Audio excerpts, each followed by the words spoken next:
Once upon a time, there was a beautiful and wealthy couple named Mark and Angela. They lived in a luxurious mansion, had a successful business, and were the envy of everyone in their circle. However, behind closed doors, their marriage was far from perfect. Mark worked long hours and often travelled for business, leaving Angela feeling lonely and neglected. Over time, she began to seek attention elsewhere. At first, it was just a flirtatious conversation here and there, but eventually she began to indulge in extra-marital affairs. One winter, Mark and Angela were invited to an exclusive Christmas party hosted by one of Mark's business associates. It was a night of glitz and glamour, with everyone dressed to the nines and indulging in the finest food and drinks. As the night went on, Angela found herself being cornered by a group of young and attractive men. They were all flirty and charming, showering her with compliments and making her feel like the centre of attention. Angela, feeling a mixture of guilt and excitement, couldn't help but be drawn to their charm. Before long, she found herself being led away from the party and upstairs by one of the men. She hesitated for a moment, knowing that what she was about to do was wrong, but the thrill of the chase was too much for her to resist.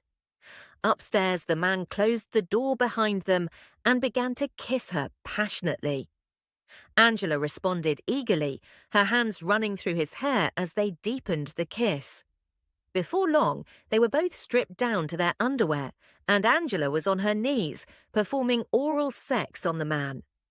Suddenly, there was a knock on the door. Angela's heart skipped a beat, but the man simply called out, "Just a minute," and went to answer the door. When he opened it, a group of men were standing there, all dressed in suits and ties. "Hey, we heard you guys were up here having some fun," one of them said, leering at Angela. "Mind if we join in?" Angela felt a mix of fear and excitement wash over her as the men filed into the room.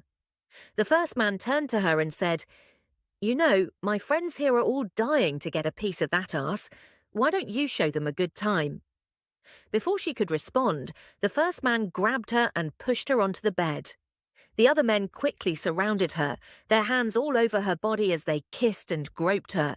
Angela couldn't believe what was happening, but she found herself enjoying the attention despite the guilt that weighed heavily on her conscience. One by one, the men took turns having sex with her. Some were rough and demanding, while others were gentle and tender. Angela felt like a rag doll, being passed around and used for their pleasure. As the night wore on, the party downstairs was still in full swing. But upstairs, Angela was being thoroughly used and abused by the group of men.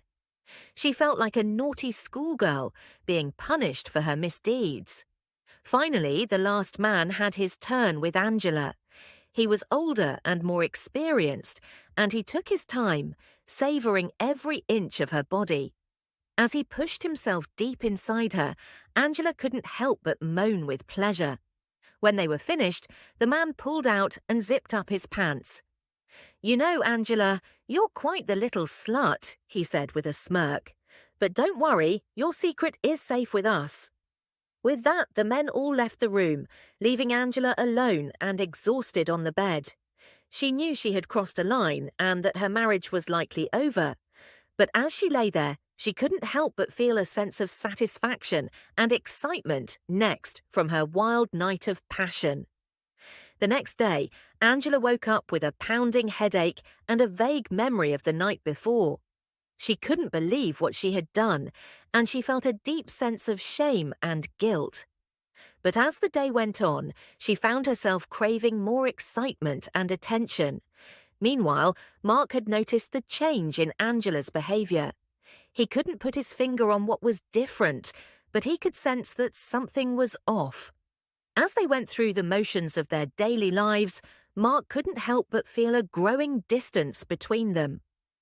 A few weeks later, Mark decided to confront Angela about her behaviour. They sat down for a serious conversation, during which Mark gently asked her if everything was okay. Angela, feeling cornered, broke down and confessed everything. Mark was devastated by the news. He couldn't believe that the woman he loved could be capable of such betrayal. They spent hours discussing what to do next, and ultimately they decided to separate. In the weeks that followed, Angela moved out of the mansion and into her own apartment. She threw herself into her work, trying to fill the void that had been left by the end of her marriage. But she couldn't shake the feelings of loneliness and guilt that haunted her. One night, as she lay in bed, she received a text message from one of the men she had slept with at the Christmas party. He invited her to a secret rendezvous, and without thinking, Angela agreed to meet him. As she walked into the dimly lit hotel room, Angela felt a mixture of fear and anticipation. The man was waiting for her, and he wasted no time in pulling her into his arms. They spent the night together, their bodies moving in sync as if they were made for each other. But as the night wore on, Angela couldn't help but feel a sense of emptiness. She knew that what she was doing was wrong, but she couldn't help but crave the attention and excitement that these men gave her. Over the next few weeks, Angela became addicted to her secret life of sex and lies. She would sneak out of her apartment in the middle of the night to meet her lovers, always careful to avoid being seen. But one night, as she was sneaking back into her apartment, she ran into Mark. He had come by to drop off some papers, and he couldn't believe his eyes when he saw Angela coming in through the front door. Mark confronted Angela, demanding to know what she was hiding. Angela, feeling cornered, broke down and confessed everything. Mark was devastated by her betrayal, and he decided that he couldn't continue living a lie. In the end, Angela's addiction to the thrill of cheating and her inability to control her desires led to the collapse of her marriage. She lost the man she loved, and she lost the life she had worked so hard to build. But as she looked back on her actions, she realized that the price she paid for her indiscretions was far greater than any momentary pleasure she had experienced. Please subscribe to my channel Lessons of Life and press the bell notification icon.